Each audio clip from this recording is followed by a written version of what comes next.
Can it really be true that high school teen comedies is emerging as one of the freshest and most literate genres in American cinema? I sat down to this film ready to groan and patronize. It's the smartest, funniest, and most likable film of the week, and is, moreover, in the most charming and unself-conscious manner possible, a homage to William Shakespeare. And that, ladies and gentlemen, is a review from The Guardian in 1999 by Peter Bradshaw of the film 10 Things I Hate About You. I think he's also knocking American cinema, but I'm going to let that go. Hello and welcome to Total 90s Recall. I'm Molly. And I'm Chloe. And I'm Steph. Hello. Oh, and there's Steph. Who's Steph? Oh, ladies and gentlemen, Steph is our dear friend that is coming on here to help us rewatch 90s films, asking ourselves if they really were as good or bad as we remember. Steph, how are you? I'm so well, thank you. Sorry, I jumped in there. I just took Yes. your cue and went, Jump and in. together we make Total 90s Recall. Yes, you were in it. I loved it, Steph. You are in a safe space, okay? And that's what we want. We want you jumping in. Steph is an aspiring jack of all trades who's attempting to squeeze in work out of every possible avenue. I understand. Every creative understands that. Currently, she is working as an actor, writer, composer, musician, puppeteer, audio producer, and escape room game master. What? But is always looking to expand that list wherever possible. So if you've got some ideas, hit her up. In her downtime, she loves reading, DIY, losing hours to her Switch, and of course, rewatching 90s classics. I gotta ask you, Steph. Yes. I didn't warn you. What is your favorite DIY project you've done recently? Well, right now my baby is my balcony. I've been doing it up because I just was so aware that it was May and we were getting, you know how you get first spring and then it's fall spring and then you get like second winter, third winter, Right. second autumn, and then eventually we get to summertime. I was like, well, if I get it all sorted now, then we can start making the most of it by the time we get real summer. So I've been working on my balcony and doing a lot of DIY out there, getting like clipped together tiles and everything. Love it. I got a little hand saw and I was sawing them down so that they were the right shape for everything. It's a tiny balcony, but I'm really making the most of it. Yeah. And this has been, a year in the making. I've kept looking at it and going, this needs done. And I did it in this like the space of a week. You know, when you just get tunnel vision, you get in flow state. I got like that with the balcony and it's nearly done now. So I'm over the moon. So that's achieved DIY. Your neighbours will have balcony envy. We want to see your balcony. Let's put it on our Instagram if you're comfortable with that when it's done.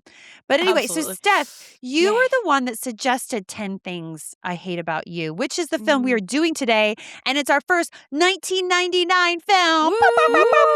The greatest year for film, possibly. The greatest year for film. Everyone knows this. There will be no debate. Tipping into the second greatest year of film, anything coming in the early noughties. Yes. 2000 to 2005. We need like a noughties Total Recall. Yes, I've actually thought about amazing. when we do our like Patreon. That's what our Patreon will be. Will be the naughties. Amazing. God, but why did you want to do 10 Things I Hate About You? Like, what was your relationship with this film? I saw it when I was first, like, maybe at a really formative age, because I'm a 95 baby, so I wouldn't have seen it, like, at a fully fledged frontal lobe. Say that 3 times as fast at that age. But I saw it when I was like 13, 14 and I'd gone to a sleepover. I remember so vividly, like, when you just have those moments in life, it just comes right back to you. We were all sat, we had these blow up mattresses on the floor and we thought, let's stick something on in the background, and then all sat and we're just locked into this film. Yes. And they put on 10 Things I Hate About You, and it's just something that I hadn't seen before. Had seen Heath Ledger in other things, I'm sure, by that point, maybe Joker or something like that. Yeah. And then to see him as young Heath Ledger, it was just life-changing for me. I thought, no, there's no way in hell that is Heath Ledger. And my chemistry was just changed. And I saw the film and loved it. And then, if not watching it every year since, it became part of the general rotation. Because I'm a rewatcher. I don't watch a lot of new things. I watch things that have already made me feel happy inside. Because the world's on fire. In this world, you need that. Yeah. You need that. And it feels like I've been doing that since 13. So we've been that way for a long time. But I added it to the roster and then we'd just go in and watch that over and over again with friends when we wanted something that was cozy and nice. And it's just lived in that place. And until today, I hadn't seen it for a long time. So watching it with a fresh 30-year-old brain, after the years of watching it, multiple times in a row, It was so interesting. I won't skip ahead, but like it for me, it held up and just brought on. It had new facets as watching it as an adult, but it comes from a cozy, comfortable place for me. Chloe, what about you? When was the first time you what was your relationship to this film? When was the first time you saw it? I don't remember when I first saw it, but it was probably a similar situation to Steph. I was approximately the right age, maybe, but I didn't see it at the time, I don't believe. But I do remember really loving it. And I remember the sonnet scene really standing out to me when Kat performs her version of Sonnet 141. And the band Bleach's Song and Dance that Patrick performs. So all of that. And yeah, I recently rewatched it maybe about, I don't know, a couple of years ago and remember thinking, oh, is this one of the best teen comedies ever? Yes. Yeah, so I was 16 when this came out. So I was like prime target. Bang on. Yeah. So the first time I saw Heath Ledger was in this film. And I remember I don't think I saw it in the theater. I definitely saw it at a friend's house, VHS, proper style that was required at the time. But I do remember everybody talking about this Heath Ledger. What's funny is I didn't remember watching it. Obviously I know Heath Ledger is Australian, but it wasn't until I was doing the research for this or I rewatched it that I was like, oh my God, he played Australian in this. I think I had it in my brain that he was American. Yes. You know Sandy in Greece? Like growing up, she just lived in a strange American accent, part of my brain. I didn't clock that she was Australian either. I was just like, that's a strange way to talk, and then just put that off to the side. To be fair, there are a lot of strange American very accents. much so. And sometimes Australian accents, for a second, actually even Scottish accents, for a second, you're like, oh, is that American? And then there's have a lot of crossover. There's a little vowel and you're like, oh, no, never mind. But yeah, so I watched this when I was 16. I remember loving Julia Stiles. Joseph Gordon-Levitt was definitely in the ether. He was on Third Rock from the Sun at the time. Yes. But Heath just a Ledger, big yes. Yes. He was definitely the pool. I mean, all my girlfriends were like, oh my God, he's so hot. So let's talk about when it came out in 99. It actually came out in the US on March 31st. It took a few months to make it here in the UK. It came out on the 9th of July, 1999. Right. Always a lag. Always a lag.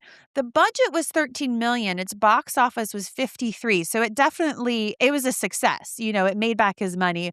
But I had in my mind, I thought it was this huge runaway success. And 53, it's still a success. It's a moderate success. I was thinking it was hundreds of millions. I don't know, not Titanic level, but I thought it was big. Anyway, this is the directorial debut of Gil Junger. He was 45 when he made this. It was his first film that he ever directed. It was definitely his biggest film. He has gone on to direct TV and other films, but this is as big as it got for him. He did, ladies, I wanted to tell you about what he directed later, a film he tried.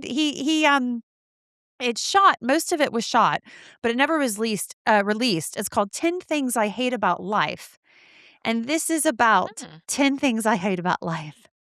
It is an unfinished American romantic comedy film directed and written by Gil Junger, starring Evan Rachel Wood, Thomas McDowell, and Billy Campbell. It tells the story of Willow and Ben, who meet while attempting suicide and fall in love.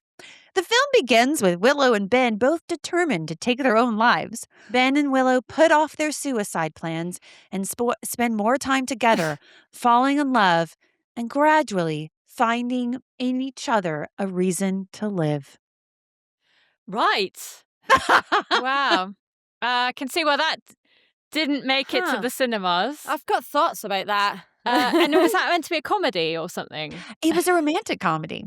I love the total silence that followed. Anyway, just thought I'd put that out there. Yes. So this was written by Karen McCullah and Kirsten Smith, starring, in case you didn't know, Julia Stiles, Heath Ledger, Joseph Gordon-Levitt, And this was kind of the breakout for the three of them. Again, Joseph Gordon-Levitt, he was on Third Rock from the Sun. He was kind of known. Julia Stiles had done some things. Heath Ledger done some things in Australia, but very much an unknown here in America. And Gil Junger talks about auditioning him, and he had seen so many people. I think he said like 253. I'll link this interview on our show notes. But Josh Hartnett, Ashton Kutcher, were all considered to play Patrick Verona. But he had gone through all these auditions. Then the casting director was like, "Look, I got this kid. I don't know if it's really a favor for an agent I like. He's Australian. Do you want to see him?" Okay, fine. Heath comes in, he does his audition, and he said as soon as he walked in, he just walked in like he just had this swagger. And then at the end, the director's like, I don't know if it's going to be this film, but you are going to be a big star one day. And he let Heath leave. And then he turned to the casting directors and he's like, I don't want to sleep with men, but I want to sleep with that man. And they immediately like ran out and grabbed him, and he was like hired on the spot. So that's a fun one. Also starring Larry Miller, who is the father, Larissa Alanik. She might have been maybe one of the better known because she had a big like Disney life before this. She would also later appear on several episodes of Third Rock with her on-screen boyfriend, Joseph Gordon-Levitt. There's also Andrew Keegan, David Krumholtz, Susan May Pratt, Gabrielle Union, and Allison Janney, who I did not remember was in this at all. And then she popped up. She's amazing in it. She's amazing. I mean, she's amazing in anything. I don't know if I've seen a bad Allison Janney role. I'm sure they maybe exist. I don't know. So she plays Miss Perky. Yeah. Small but memorable role. Small but memorable role. Oh, right, of course. Yes. I was just Googling there. Yeah. Oh, well, she's in my special mentions list. So, yeah, she was glorious. I think she's going to be on several of our special mentions lists. What a great name, Miss Perky. She has great impact. So on your rewatch, what kind of hit differently this time? What were you surprised? What kind of stood out? The script for me, I've always loved it from a young age, but just so many bits, as they do when you watch it as an adult, and, jokes that were made that go over your head because you're like, I don't really understand that. Just this time through, and I don't even have any specific mentions, maybe apart from this isn't maybe an example of incredible script writing, but the whole bratwurst scene, I was like, well, that just went off when I was younger. Amazing. It's so witty. All of the kind of dad scenes, especially, I thought they were written so cleverly. There's so much back and forth. There's a lot of wordplay. It's very verbose, isn't it? Oh, it's so smart. It's very verbal, which again is why I was like, I know they're saying funny things, but blah, blah, blah, blah, blah, when I was younger. And now I'm like, oh, I appreciate that they've taken the time to do bam, bam, bam, and then on to plot point, bam, bam, bam. Oh, I just thought this is so smart. So much smarter than I gave it any kudos for when I was younger, I think. Just thought it was really clever. Chloe, what about you? Yeah, I mean, definitely agree with Steph that the script really hit me, and I was sort of frantically scribbling down all the funny lines and everything because it's just so funny. Me too. I think I was quite struck by the cast, the way their performances are, and it's a weird film because it's quite heightened.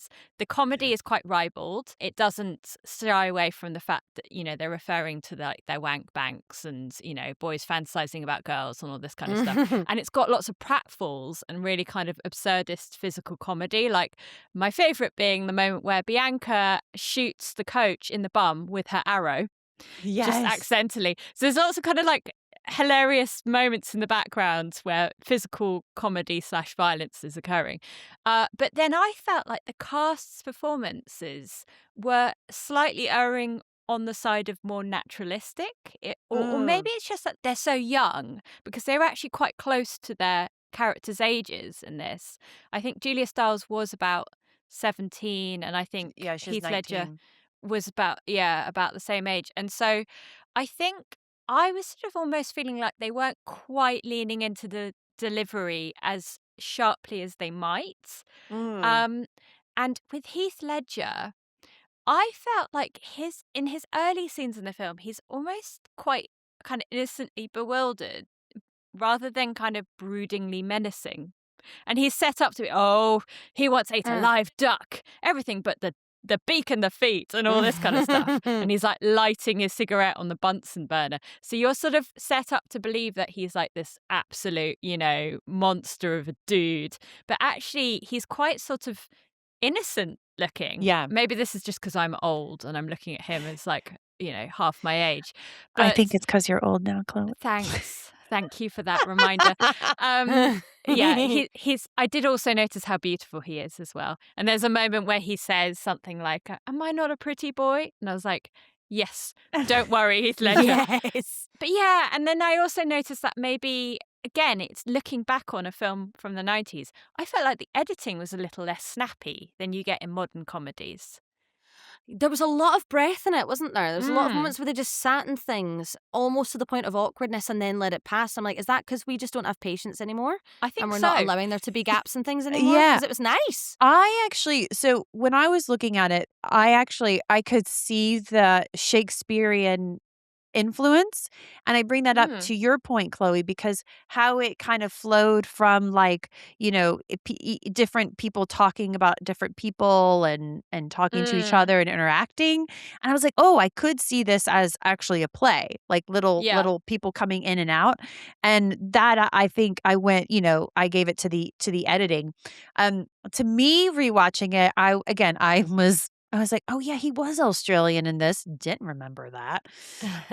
And yeah, I mean, it's a tight 97-minute film, which like, bravo. God, amazing. And that's something very typical of the 90s. Listen, I don't mind. I like a nice long movie too. But sometimes do we need 2.5-hour film of something we could have done in, an hour and a half? So I liked that. I loved, as you both already said, just the wittiness, just the lines, just to your point, Steph, just things that went over my head, the bratwurst scene, but just like other little things that you just wouldn't quite catch. I didn't catch a 16, or maybe I just don't remember at 6, like now. I thought it was very witty, and I loved that. I will say, like, so now that I'm looking at it kind of with like a more mature eye, and with like my experience behind me, I have I thought the performances were very good. And I think there is a reason that Joseph Gordon-Levitt and Heath Ledger and still Julia Stiles, like this was the breakout. They were amazing. And I will say, I forgot to say this, Joseph Gordon-Levitt didn't want to actually do a high school film. So he was a little hesitant to do this, but I thought all the performances were really, really good. But my one criticism, and let's get into the drama, ladies, is Julia Stiles. I felt her performance in the beginning, for me, was a little like she's trying too hard. Like, I saw the work. And what I mean by that is like I saw the acting. Whereas like, and I guess you could argue, when she was a bit more softer with her sister and with Verona, I was like, okay, this is believable. And I guess you could argue, okay, well, that's because her character isn't really a badass. She's just faking it.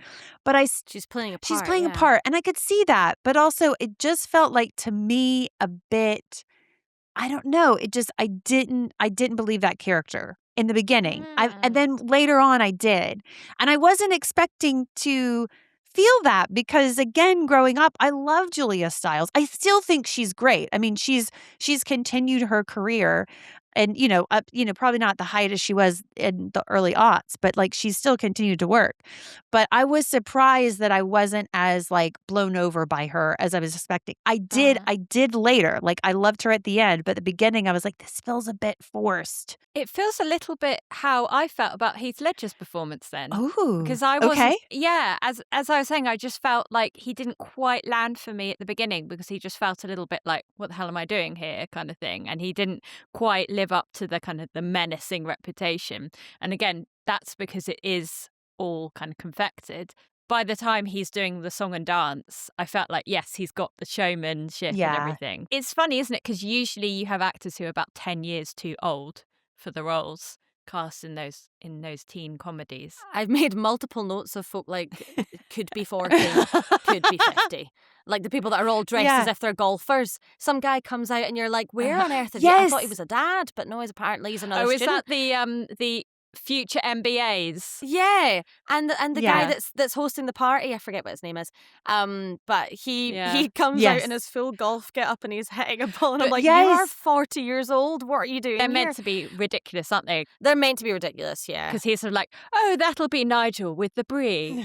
Yeah. With the I made a note of that as well. That'll be Nigel with the brie. And then it's the door bursts open and it's a teen party takeover. That is everyone. Which another note for me is like, I love that so many tropes that were either started by this film or picked up by them. I don't know, but that trope of like house party that very immediately gets established and suddenly everyone's everywhere and there's a full-on DJ setup. I'm like, that would take at least 20 minutes to Yes. to put all the wires in. Not in the 90s. And everybody's just like descending on the house like they're zombies. Yes, everyone's arrived at once. Well, Steph, like you're a writer, you're an actor. What were your thoughts on when we're looking at writing and the dialogue and the performances? Yeah, for me, it may well be that they were just young and doing their first roles, but for me, the initial kind of buying into their performances thing landed true because neither of them live up to the social construct that's built around them. So Yeah. you meet Heath, you can see in his eyes that he's a softie. He has a baby face because he's a baby, and he looks gentle, he looks beautiful. And farewell, his actions, his body language is saying, don't come near me, but you later learn that he doesn't mean that. So both of them live up to that. For Kat, she was popular. She was in her height of popularity. And I was initially thinking, because I'd forgotten the plot, this is funny casting for kind of bratty, bitchy girl. She's fulfilling all the 90s stereotypes of who would play, beautiful blonde. Yeah. Classically, usually Yeah. that was the stereotype. And then I remembered, the plot line is that in this is that she was popular, and then she goes through what she goes through with Joey, and she gets kind of thrown out to the sides. So it now makes sense. Oh, she's had to fulfill this kind of bratty, I don't care what anyone thinks about me, because out of necessity, not because that's who she has been from the beginning. So both of those performances landed for me because that isn't who they really are. That's who everyone else has told them they are. And then they come into their true selves in the second half of the film. I love the dad. I'd got so much time for dad. Let's talk about the dad. Let's talk about the dad because he's not fulfilling that kind of 90s, I'm a patriarch Yes. and everyone must bend to me because I'm the man of the house. He's soft and he's loving and he's only doing what he's doing genuinely because he cares about his daughters and he worries about them. He wants to have them close, especially his little speech at the end. Oh, He uses that metaphor, that lovely like Yeah. soccer metaphor.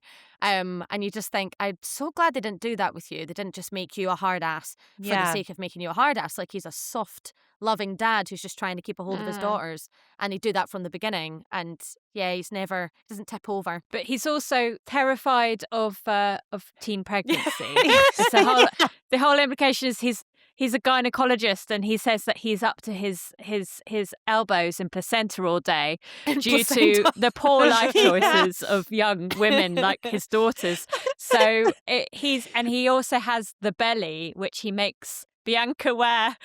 Oh, I love the belly. Do you want to wear the belly? Before she fraternizes with boys, she's got to imagine a terrible future in which she's heavily pregnant. And I thought that was so brilliant. I mean, we should probably just do that. Generally. Just generally. So you can understand Put the it full on the weight men. of your decisions. Put it on the men. Put it on the men. Good point, Molly. Good point. Yes. I can identify the dad character because I feel like in a way that was like my parents. Not to that extreme. I never had to wear a belly, but they were like constantly afraid of like, premarital sex would have been like the worst thing. Mhm. And I was so scared of having sex that I didn't have my first kid till I was 38. So I guess they did their job. Anyway, so I get the dad.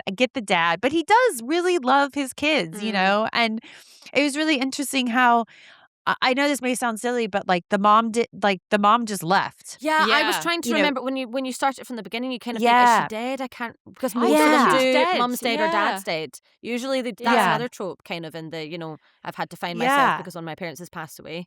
But this time, no, she just left, and again, interesting because to play against the stereotype, so many people make it that the dad has left and that's where a lot of, hurt has come from. But no, he's now a single dad because the mum has left and he's still got, I guess, paternal rights. Yeah. Just so many questions. So interesting for the time.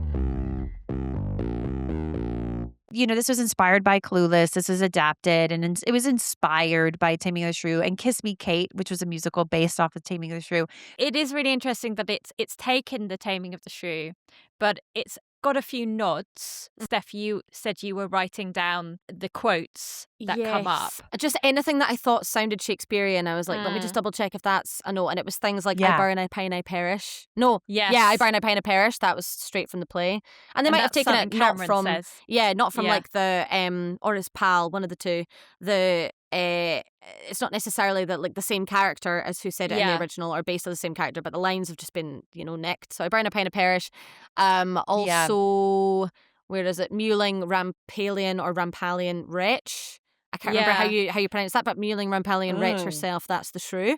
And, all the names, the plays on the names, the fact that he's Patrick Verona, enjoy that. And also the Stratford sisters, you were really just picking up whatever you could take at the time. But I've got a lot of time for it, 10 out of 10. I love all the plays, same as in like She's the Man, how they just take things and go, they'll buy it. If you just directly take names from things or name places after stuff, when you're watching it as a 13-year-old, I guess that's Padua High School. I've got no questions about that. Exactly. They are that specific subsect of like students in a high school in a classic 90s We're in a High School rom-com where they say, throw in 3 long words and I'm just quirky. So it rolls off the tongue, Mewling, Rampalian wretch, and you think, yeah, sure. Yes. I might add the word Rampalian to my vocab. Oh, yes. However it's pronounced, I love it. I've got a question though about the original play and how it relates to the film, because I'm really interested in this because I remember reading a children's version, an illustrated version of The Taming of the Shrew when I was a child, maybe about 10. I could be misremembering this, but I think I picked up on the sexism and I kind of thought, this is a very sexist play. At the end of the play, Kate is basically this docile wife, and she has basically been made that way by being essentially gaslit by her husband throughout the play. And she then kind of takes part in a contest with the other wives in order to prove who is the most obedient wife, and she proves to be it. And yet she started out as like Kat in this film, like this really empowered, mewling Rampalian wretch. She's strong-willed. So her spirit has been broken. It seems to be that the play is saying that this is how things should be. And I looked up the history of the critics on this because apparently it has been a real problem for critics. And over the centuries, I mean, apparently even in the 17th century, there was a sequel written by Shakespeare's successor at the King's Men called The Tamer Tamed, which kind of flipped it. So maybe in the 17th century, they were actually kind of a bit uncomfortable with this.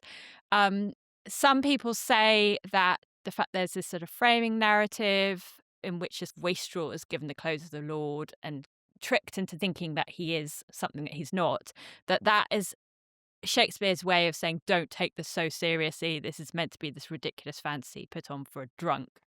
And others kind of say, the misogyny in the play is so intense that it's meant to be a satire of male misogyny rather than an endorsement.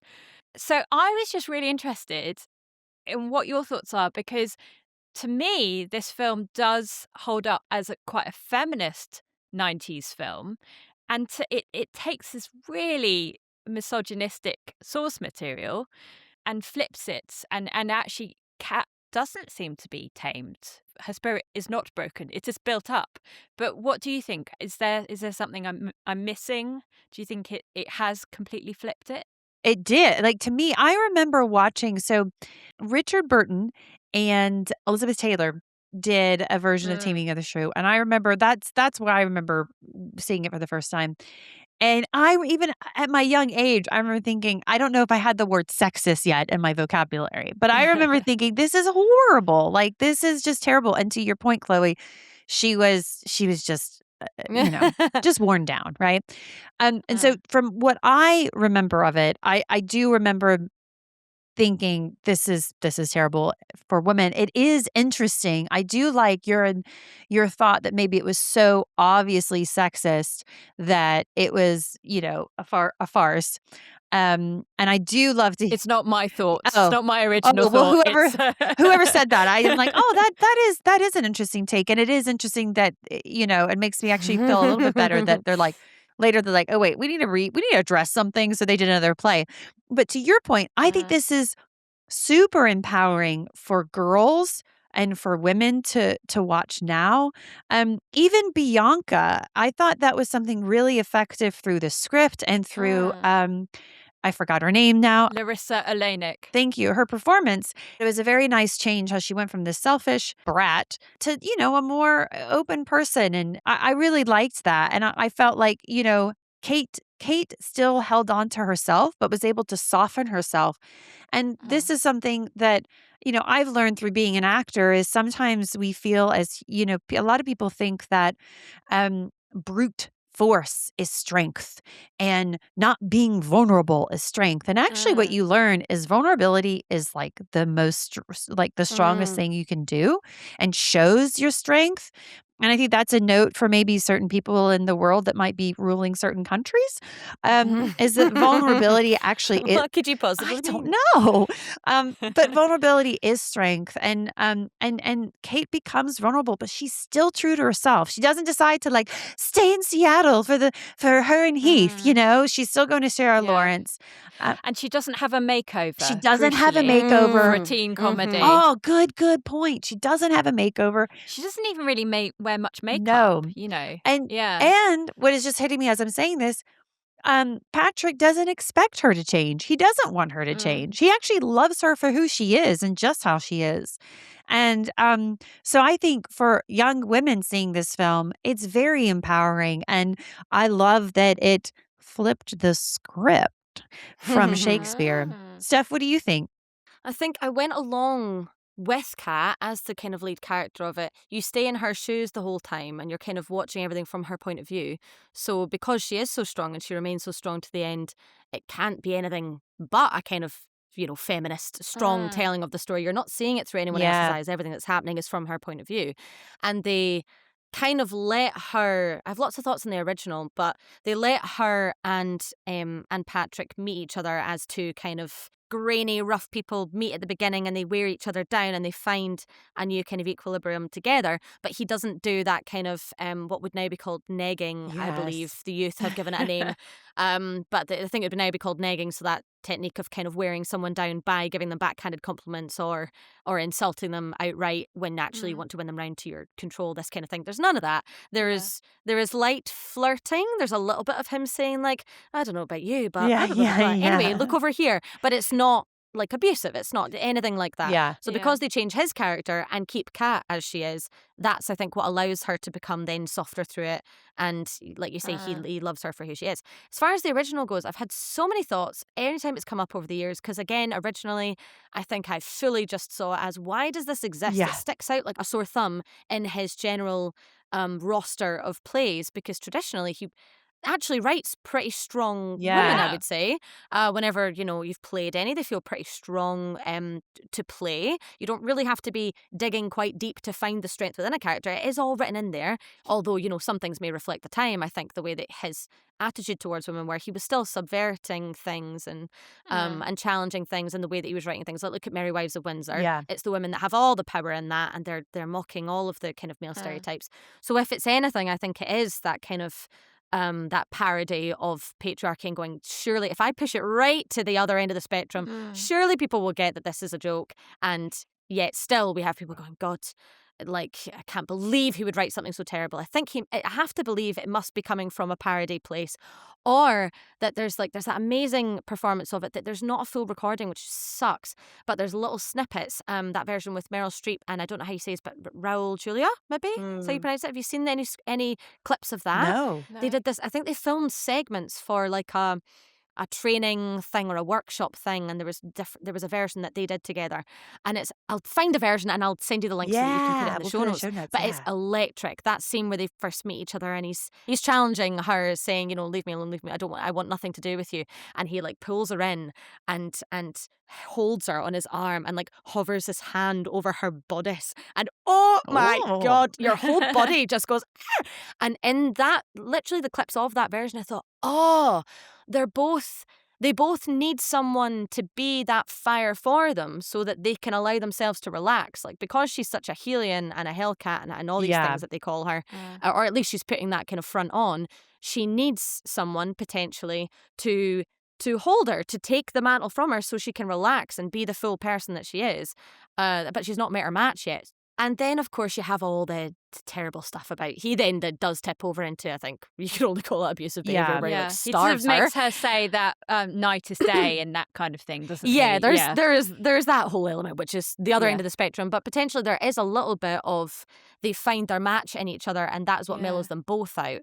Then it could be read, like I've seen modern readings of it, that is, if we tell this story this way, suddenly it makes sense. And it's that classic Shakespeare thing of the words are just the very, very tip of the iceberg. Yeah. When you start bringing out what they mean by the words, suddenly the whole tone of everything changes. So sure, if you just take it at face value, it's horrendous. Yeah. But what if this phrase means that, which also means that, which means that? So then when you get to the end section about her saying, you know, kissing the feet and all this kind of shenanigans, it could be her very knowingly saying, I know what's expected of me here, and I'm going to say it for your sake, but we know what's happening behind closed doors.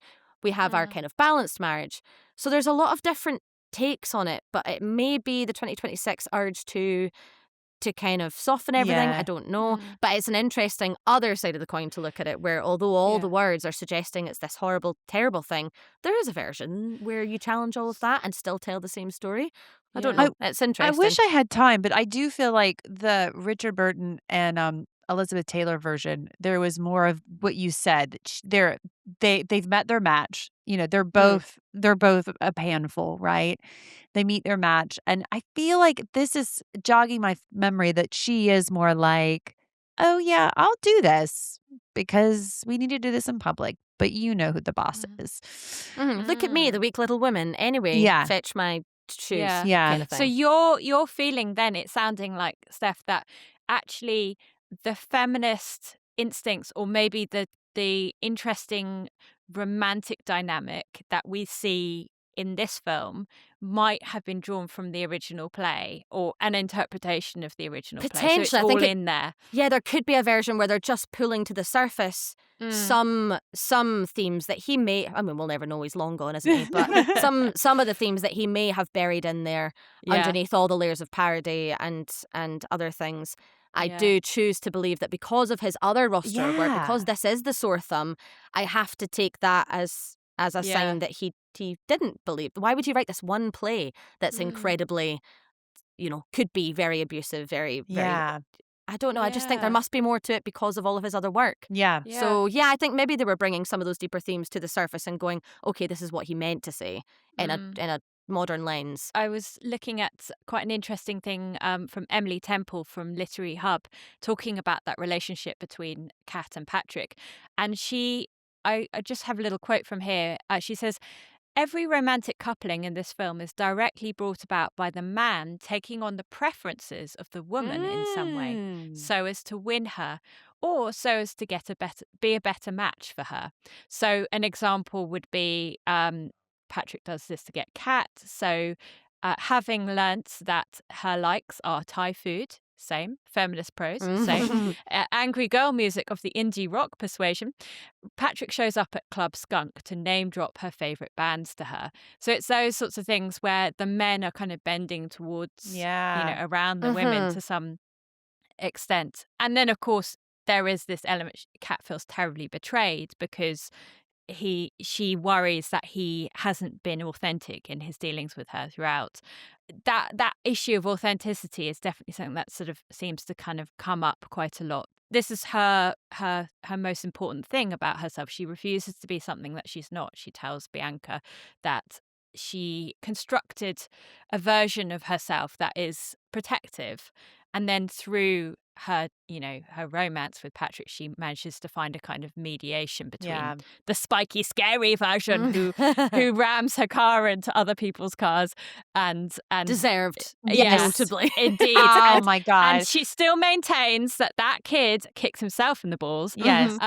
Who else was just so satisfied by that? Like, I was like, yes. Oh God, so much. Yeah. Exactly. I rooted for her the whole way through. There wasn't one moment though I went, you've lost me there. I was just with her for the whole thing. Yeah.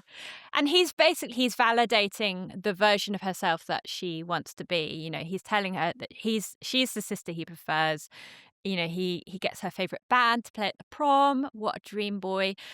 He buys her a guitar so she can start a band.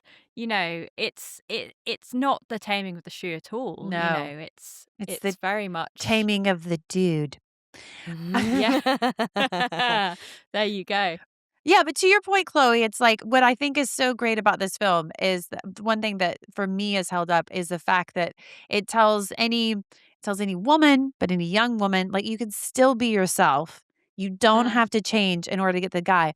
It's okay to be vulnerable, but you can still hold true to because she did change. Like she softened. She went to prom. She wasn't planning on going to prom, but it was prom on her terms. It was prom's Kate style. Also, can I just say, what kind of fucking prom is having a band? That is not typical American prom. Oh, really? No, that is not. I was watching this and my husband's like, whose prom had a live band? I was like, not mine. A cool I'm afraid prom. my makeup in my head of American proms in general is built from 90s and early 2000s rom-coms. So to my head, you always have balloons falling from the ceiling. You always have this really expensive band. Everyone spends like $2,000 on a dress or something. Okay, I'm like, yeah, sure. I will say, okay, get us in the comments if anybody experienced this. But what typically is there's definitely a DJ. It's definitely at a nice location. Like it is huge. There are balloons. There's a DJ. I spent, let's see, I got my first prom dress for like $50 on sale. I got my second prom dress that would have been $150, but I got it on sale for $80. But yeah, and then you got to get your hair and you got to get your makeup done. But yeah, $300 for prom. That actually sounds about right because you got to pay for your prom tickets. You got to pay for dinner. You got to pay for the limo and you got to pay for the tux or the dress. And then also corsages. Alive. Dearie me. We don't really have any of that. No. We have a school disco and that's it. I can't remember what we had. What? Speaking of prom, ladies, the music of this film. What do we think? Just banger after banger. Yes. There's a couple of moments as well where they again, another example of not rushing for time. Yeah. The full film being an hour and a half and yet nothing feeling rushed. They really sat in every single moment. Yeah. But there was a moment where like a whole verse and a chorus of like a slower song played. But it's when he's like following her around and then they're in the bookshop and he's like peeking through the books and there's a lovely little ballad playing behind them. And that scene goes on for about 5 minutes and I was like, God, this is lovely. Yes. Time to breathe. A nice slow song when it could have been a quick, keep their attention, keep their engagement. Quick montage, They just let it play out. Our attention spans are so different now. And it was such a nice tonic to just sit back and watch something that had its fair share of like, woo, but also had that full, paintball. Oh, do you know, sorry, veering slightly, but you know the paintball scene? I was going to say that. I was so happy the paint balloon to have like scene. the paint balloon scene. Sorry, but crucially not paintballs. The paint balloon scene. I thought that was funny. Less romantic if it's paintball, but we have their first kiss and it's buried halfway through a song and halfway through a scene and they just let it happen. Yeah. And then after that they have a second kiss and a neck nuzzle and everything. I'm like, so nice to have that peak romantic moment happening in between. And then of course they get more at the end and that's grand. But we're not waiting for it. We get a kiss and a connection and everything really, really early on. Yeah. And I remember being surprised by that at the time, going, I thought you usually had to wait till the end for them to kiss. And we've already got that, like the betrayal hits even more because she's let someone close enough to have that impact with her. And it happens halfway through a song. It's not like the song pauses and then they have this big cathartic moment and then they carry on. It just happens. Yeah. Oh, it was so nice. I thought such a palate cleanser. Oh, I loved it. I thought for the paint balloon scene, I was like, oh my gosh, this is so 90s. And I don't mean that in a negative. That's not I was like, oh yeah, that's right. Let's bond and have our first kiss during a paint balloon scene. In the hay. But they're so kind of messy and cool, they don't care. Yeah, they're so messy and they're laughing. But he's got to have his hair tied up as well as her. Yes, he's got to have his hair tie. Man bun before the time. For me, it was like, as soon as it started, bare naked ladies, I'm like, yes, I'm back in the 90s. Yes, yes, that was a big hit. But also, I like the fact that it then gets sort of moved aside when Kat turns up in her beat up old junker of a car, and she's playing Joan Jett's Bad Reputation out loud. And so it's just in an instant, you're getting her character, you're getting who she is. She's not like the popular girls. She scorns them. So they use music very precisely to delineate character, Yes. which is what you want from a teen comedy. Yes. Because obviously music is identity, and that is the theme throughout, that she likes her Riot Girl music, and he's got to find out about her Riot Girl music and learn to love it in order to learn to love her. I'm sure he's playing, isn't he, a song from one of the bands that she likes, like towards the end where he's dropping her off. It was something that just made me think, oh, I wonder if he's gone out and like bought tapes and stuff of these bands to listen to for himself in real life, and then found that he actually likes one of the bands, and now he just plays it in his car whenever he goes. Like, just a tiny little detail where you're like, oh, maybe he just put that on, but he wasn't trying to impress her. He genuinely likes the music now, so it's just on in the background and it's not referenced or anything. So I wondered if that had happened. I think he's driving her car when he takes her back from the party, doesn't he? Is that what it is? Yeah, but he certainly learns a particular song to perform for her in the best scene of the film. Yeah. When he decides to sing along to Frankie Valli's I Can't Take My Eyes Off of You. I think that is just, it's one of the best teen comedy moments. Oh, yeah. I think It's can the all best agree. scene ever. And it's been parodied, hasn't it, in plenty of things since. Yeah. It's such a stunning piece of theatre. I love it. I love it so much. Well, he sang all of that. He did all the moves, and apparently those steps were actually quite like large. And so like dancing over them was quite impressive to get done. Yeah. But yeah, it's classic. And again, she that's good. is letting herself, she's allowing herself to, I think old Kate, she's still herself, but old Kate would have been like, oh, what a dork or whatever. And she thinks it's cute. She's forgiven him. Little fun fact for you. Apparently, he performed to a bunch of different songs. Oh, I didn't know that. During the and one of the songs that he could have been performing to was Divinal's I Touch Myself. Imagine what the film would be like. Different vibe. If it had been that. Different vibe. It would have been very funny. It would have been really funny, but it would have lent into the comedy of it and like the shock value than it would have been the tender. Yes, indeed. Indeed. Yeah. I mean, I think the whole idea is that he is putting himself through the ringer. He's meant to be humiliating himself for her. But maybe that would have been a humiliation too far, I think, with those lyrics. Or maybe it just would have been too creepy. Potential. I think he would have made it work. Yeah. But I think, it would have been very, maybe firmly 90s then. Yeah, only works as a song for a woman to sing, maybe. Yeah. If it's a man singing it, then it's like, oh, no thanks. Let's get into what aged well, what aged terribly. I think a lot has aged well. Obviously, I like that Julia Stiles she's quite plainly made up, so it fits her character. She doesn't have this convenient transformation to suggest that she's been tamed. Yeah.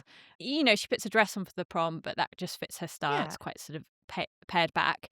I also liked how the sisters are portrayed. So to your point, Molly, about how Bianca evolves during the film, I like that they come to an accommodation after Kat opens up to Bianca about why she hates her ex, Joey, the fact that she's promised herself never to do things according to peer pressure. She knows her own mind. And then that reasoning appeals to Bianca. And Bianca has this kind of moment of realization that Joey is just completely vacuous and will only talk about himself all the time. The veil is lifted for her. And I also like the fact that Patrick takes care of Kat when she's blind drunk. Yes. It's his gold standard behavior. Mm-hmm. He drives her home. He refuses her advances because he doesn't want to take advantage. And I thought that the fact that Kat has had sex, she didn't want to do it again, but she has had sex. A lot of teen comedies centre around girls who are virgins and saving it for the right person. Yeah.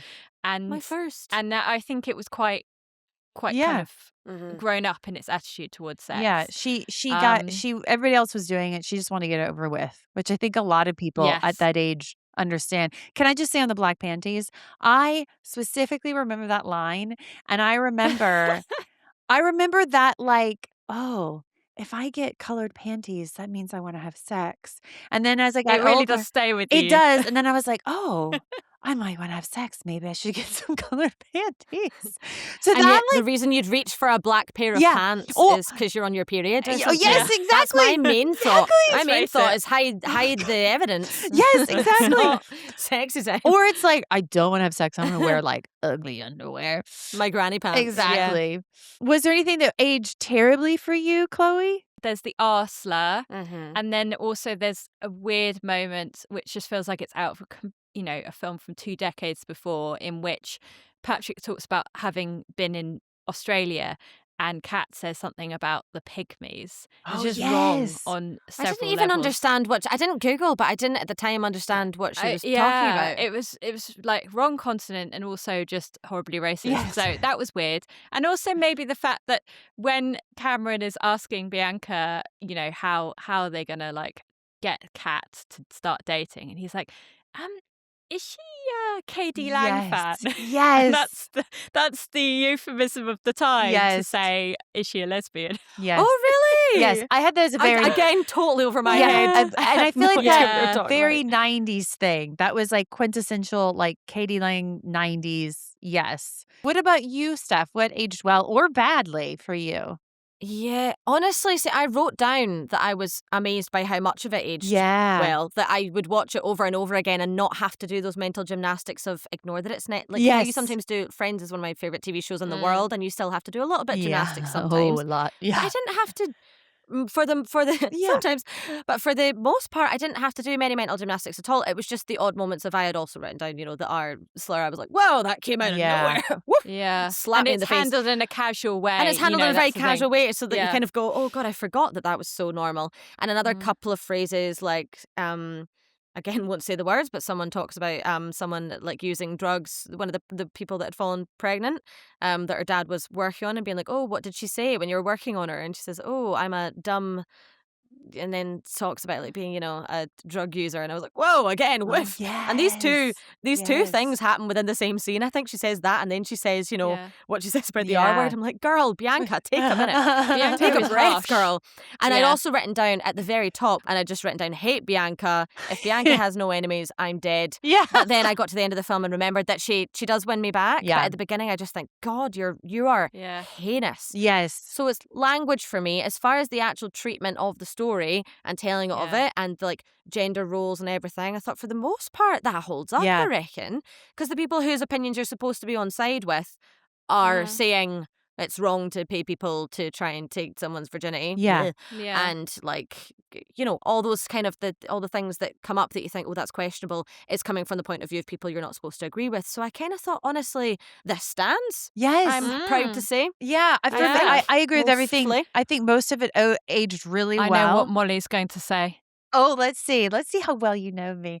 I agree with everything you all would have already said. I think it did age really well. The only thing I was like, in addition to what you guys already talked about, that didn't age well, is Julia Stiles flashing her teacher. Yeah. The only reason I think that aged terribly is it was kind of out of character for Kate. That's like the one thing for me she did that I'm like, this wouldn't be her character.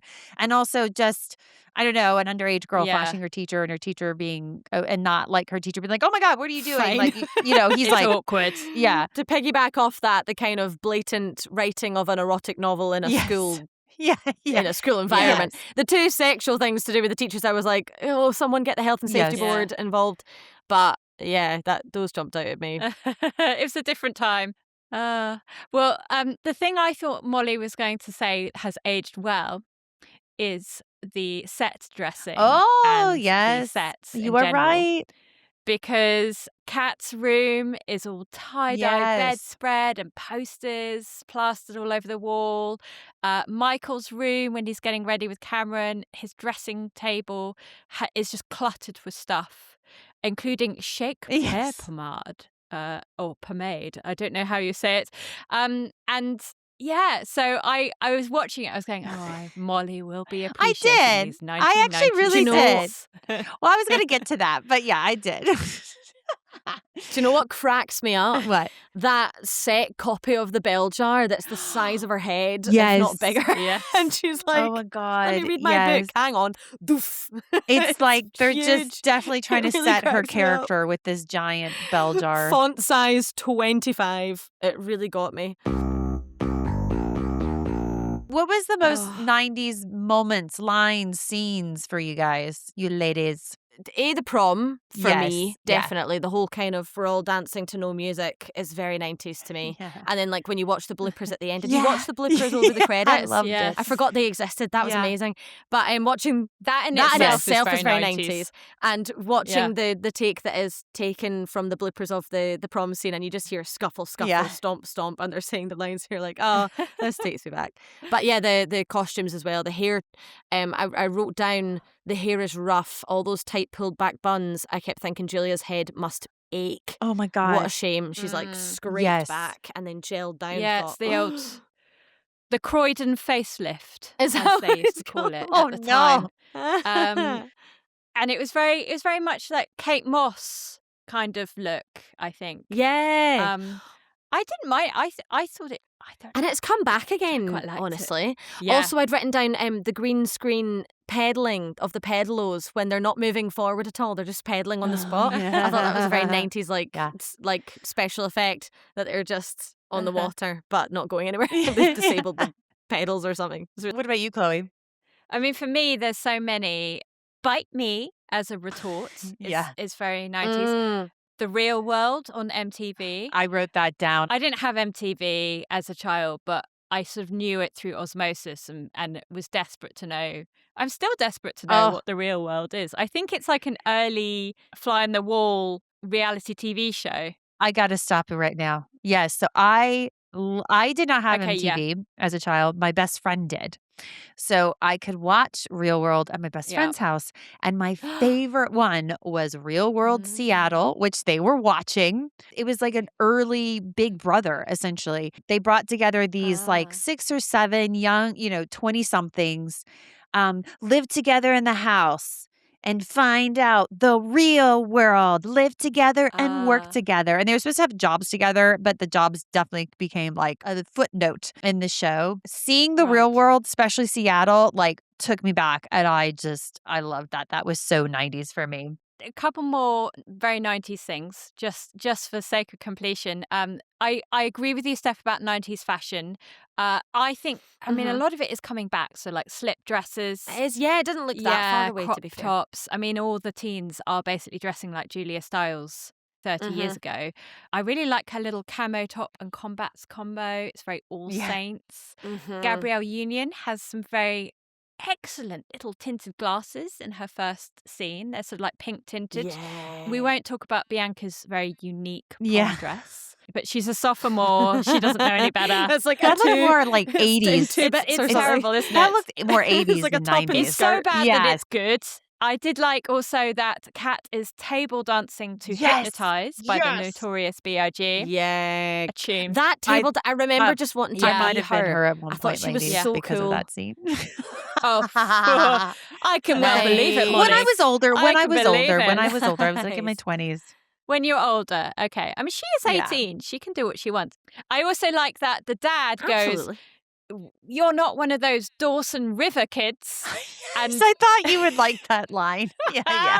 And of course, I did love Dawson's Creek as a teenager. That was that and Third Rock from the Sun. Yeah. Dawson River. Third Rock from the Sun, Dawson's Creek. I didn't catch that one. Absolutely my thing. But even if you are a little bit younger, you won't get some of these references. You'll just be like, "What the hell is this?" And it does, I suppose, slightly date it. I also don't necessarily have my finger on the pulse of culture, so I wouldn't take me as an example. I don't think that Dawson's Creek is in any way on the pulse. Finger on the pulse. No, I don't I've think got it my was at finger the on time. the pulse. I know Dawson's Creek. For me, I would say like this whole thing was just, and I mean this like in the best way, all of it was like the most 90s.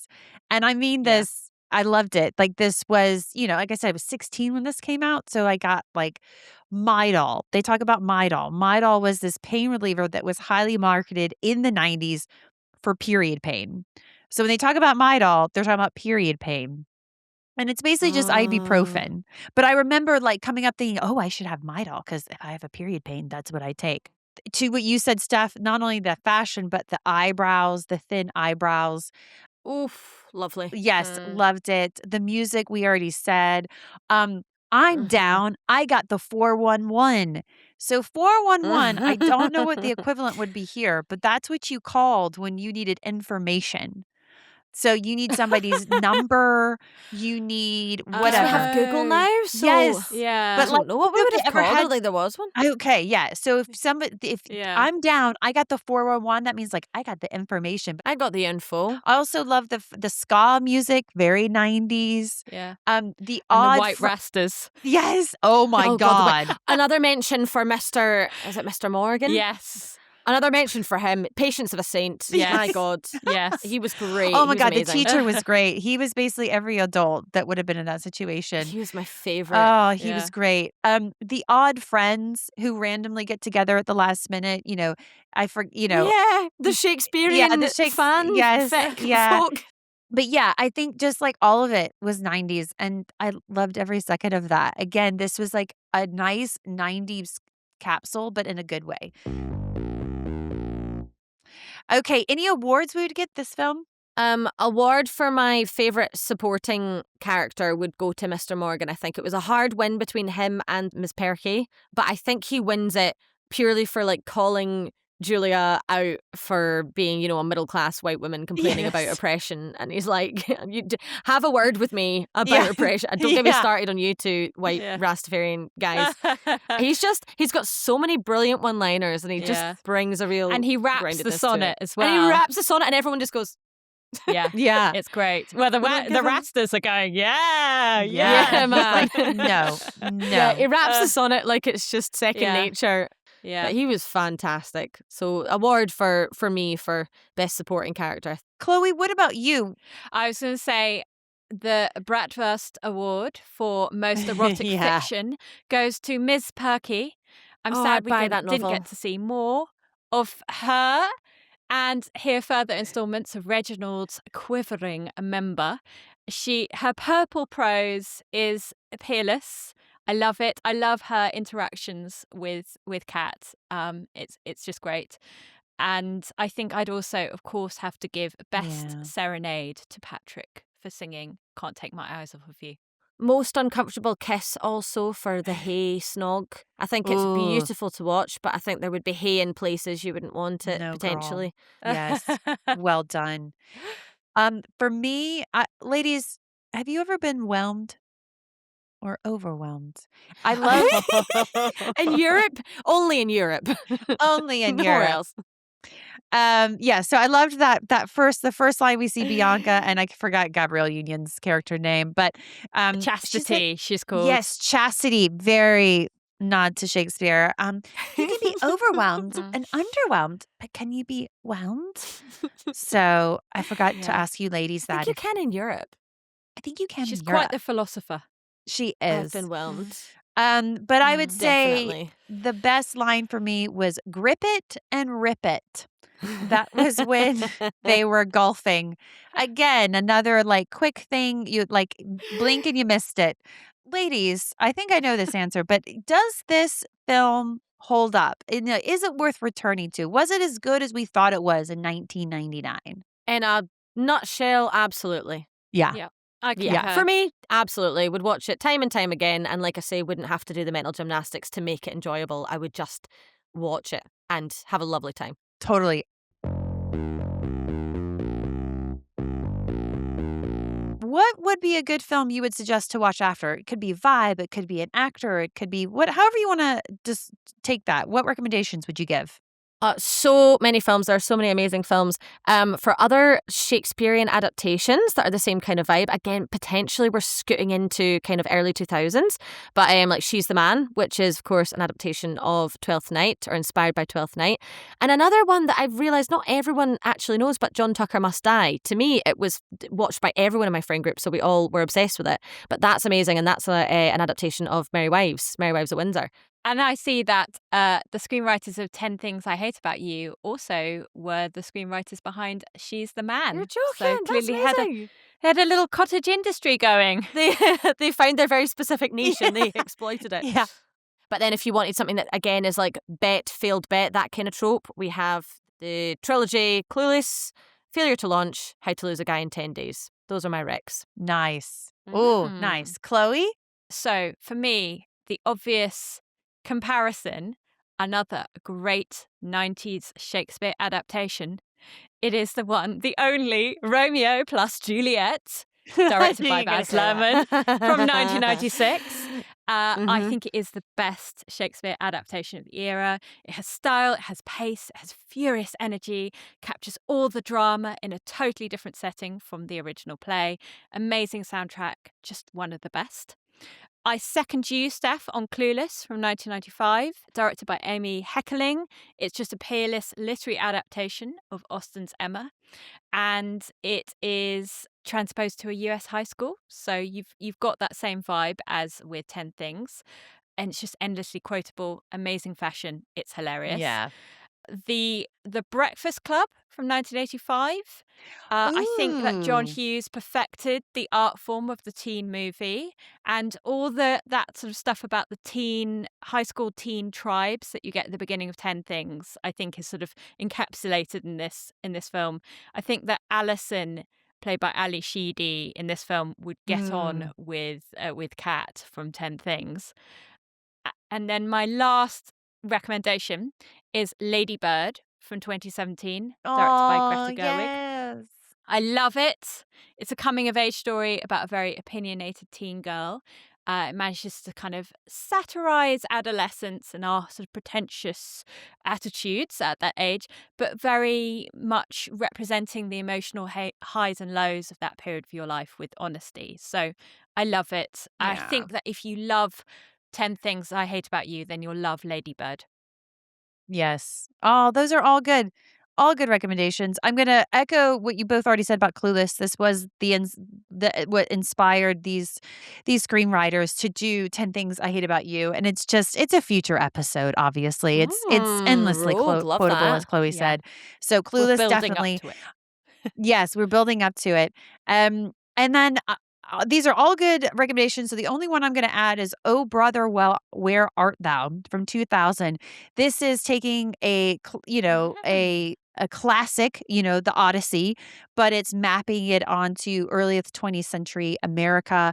This was, for me, I think it might have been my first Coen Brothers movie, because when Fargo came out, I was just too young to watch that. I don't think I had seen The Big Lebowski yet. So I was like, who are these directors? I love this film. George Clooney is in this. A lot, John Goodman, a lot of regulars from Coen Brothers movies. And it's just really funny. I really enjoy the soundtrack. So again, if you're looking for like a classic tale, but with not really a modern twist, because it, again, early 20th century, but a little twist to it. And also, this is going to seem out of left field, but both Joseph Gordon-Levitt and Heath Ledger, of course, were in a Dark Knight movie. Heath Ledger played the Joker in the Dark Knight. Nolan. So, and Christopher Nolan, and then Joseph Gordon-Levitt was in The Dark Knight Rises. So not in the same film together, but in the same trilogy. So if you're like wanting to see, what was next in there, what came up after for them, go see those. It's Nolan. They're definitely The Dark Knight's probably my favorite superhero movie ever. And that's a tall tale to say. So that is it for us, ladies. We did it.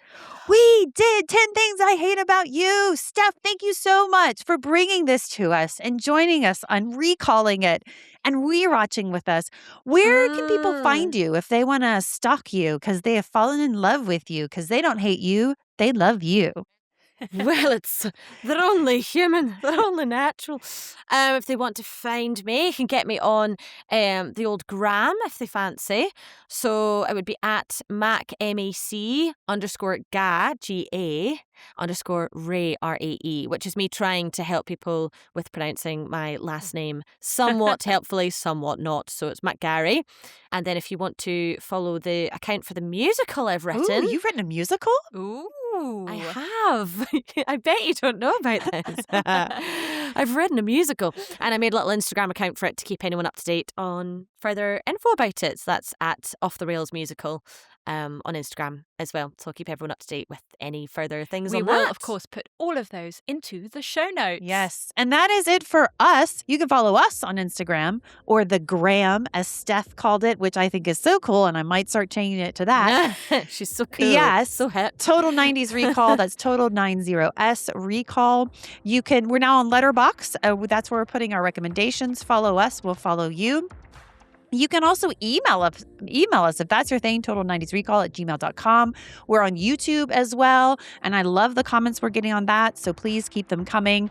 And please give us a follow or a 5-star review. That really helps us, as we are a new podcast for discoverability. The next time that you have also decided to write a poem about how much you hate someone, but really it's because you love them, in the middle of that poem, tell them about Total 90s Recall, or just find a high school gymnasium or football field and serenade someone with Total 90s Recall. I'm Molly. And I'm Chloe. And we'll see you at the movies.